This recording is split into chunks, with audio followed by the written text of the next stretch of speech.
2025 as Coco Gauff dominates tennis. From Paris to Wuhan, a season of supremacy, the world of tennis had seen greatness before. Serena's power, Federer's grace, Nadal's grit. But 2025 belonged to someone new. She was no longer the teenage prodigy, no longer the wide-eyed underdog. She was now the standard. Coco Gauff, age 21, the girl who once carried hope on her shoulders, now carried an era in her hands. From a red clay of Paris to the electric nights of Wuhan, her journey through 2025 wasn't just a season, it was a statement, a declaration that the future of tennis had arrived, and her name was etched in every headline, every scoreboard, every heart. This was the year Coco Gauff dominated the sport, not just with her racket, but with her resilience, her fire, and her unshakable belief that she was born to lead the Paris awakening. Paris, the city of art, love, and legacies. And for Coco Gauff, it became the canvas where her masterpiece began. The 2025 French Open had been unpredictable.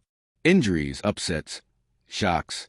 But through it all, Gauff stood tall. She had faced heartbreak at Roland Garros before. A runner-up finished IG. Swiatek in 2022, a brutal quarterfinal.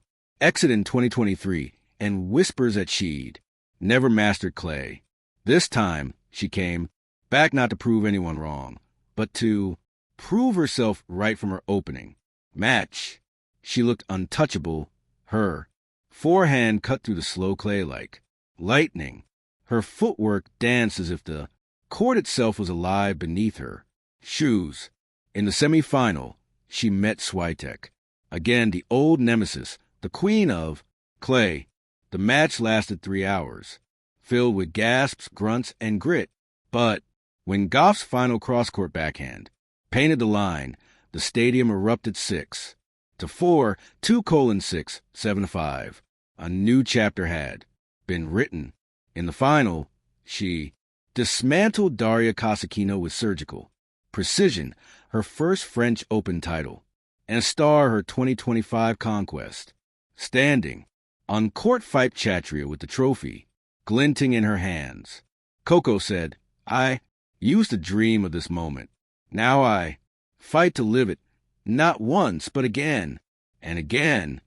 The world believed her. The fire of London. A few weeks later, the grass of Wimbledon waited, and with it, a new challenge. Grass had never been Gauff's most comfortable surface. But 2025 was different. Her confidence was so strong it seemed to grow roots wherever she played. Her serve was a weapon, her defense impenetrable. Each victory was a statement. That adaptability was her new superpower.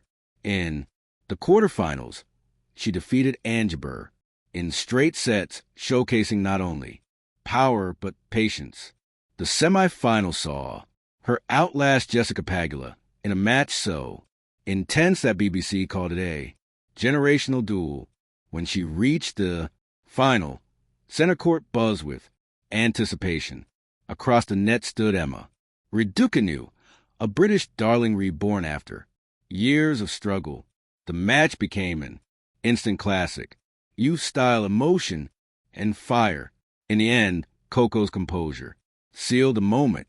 6-3, 6-7, 7-6. Her second Grand Slam of the season. Standing before the British crowd, she smiled shyly and said, "I've always loved watching champions here. Now I just hope I made it worth watching." Applause thundered. The Queen's name echoed around London. Coco. The summer. Shadows. Every champion faces a test of fatigue, the weight of expectation, the glare of constant spotlight. After Wimbledon, Coco entered the U.S. hardcourt swing.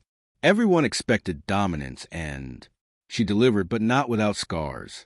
At the Canadian Open, she lost a tight semi-final to Sabalenka, her first defeat in months. She sat in the locker room afterward, eyes closed, breathing deep. "It's okay to lose," she whispered to herself. "That's how I reload."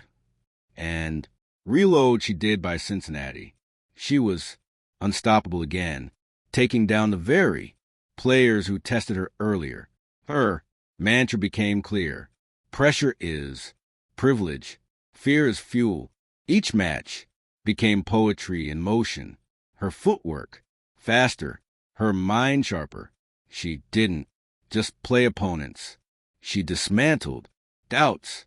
The New York coronation. If Paris was art and London was fire, New York was revolution.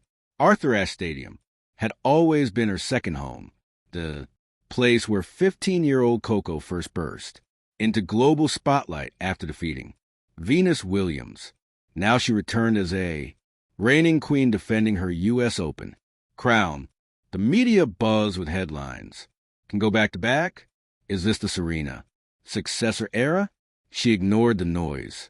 She just played. Each round she crushed her opponents with precision and grace. The semifinal against Naomi Osaka, who had made a powerful comeback, was breathtaking. The two traded winners, like warriors. The year-end finals, the final test, the season finale in Fort Worth, Texas, gathered the top 8. Women of the year. The pressure immense. The stage electric, the expectations sky high. But Coco walked in wearing calm, like armor. In the group stage, she swept all 3 matches, including revenge wins over Swiatek and Sabalenka. In the semifinal, she faced Pagula once more, surviving a brutal 3-set marathon. The final was against Elena Rybakina, the Kazakh powerhouse, with one of the fiercest serves in the game. The match lasted 2 hours and 40 minutes of relentless intensity. But when the dust settled, Goda victorious once again. 6-4, 4-6, 6-2, she had done it. The year-end world number 1, the youngest American to finish a season at the top since Serena herself.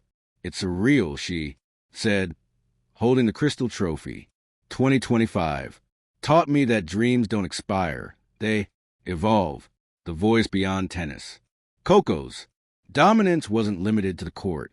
Off it, she became a powerful voice for change, speaking about mental health, equal pay, and empowering girls in sports.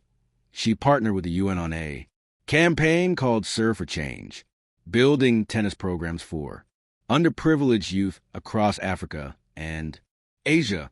"I don't just want to be remembered for my forehand," she said in a CNN interview. "I want to be remembered for what I did when I put the racket down." Her humility, intellect, and empathy made her not only a champion, but a leader. The crown of 2025. By December, Coco Gauff stats were staggering. 8 titles, 3 Grand Slams, 5 WDA, 1,000s, 57-5 win-loss record, 9 consecutive hardcore finals, all victories, world number 1 ranking for 24 consecutive weeks. Analysts called it the Gauff era, but she dismissed the label gently. "It's not my era," she said. "It's our era." Every young player proving that hard work still matters. When asked where her favorite moment of the year was, she didn't mention trophies. She said quietly, walking off the Wuhan court and hearing people cheer my name in a language I didn't understand. That's when I realized tennis is universal. Epilogue, the Queen and the Horizon. As the year closed, Coco stood on a quiet Miami beach, watching the sunrise, golden light dancing across the waves, much like the trophy she'd lifted. All year, her coach asked, "What's next?" She smiled. Same dream, new heights. Because Coco Gauff knew something the world was still learning. That greatness isn't a destination. It's a rhythm, a heartbeat, a constant rise.